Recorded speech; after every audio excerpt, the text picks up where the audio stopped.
Tasty sweet style stop samosa making ఎంతో easy and చాలా క్రంచీగా ఉంటుంది. అచ్చం స్వీట్ షాప్ లాగానే వస్తుంది. మీరు కూడా ట్రై చేయండి.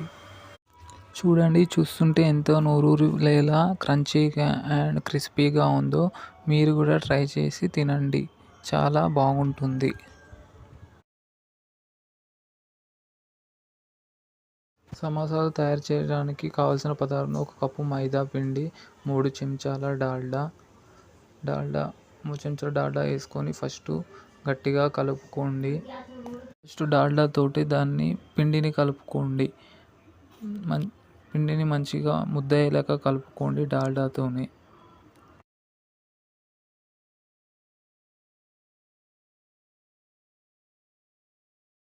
తర్వాత కొద్దిగా నీళ్ళు పోసుకొని గట్టిగా కలుపుకోండి.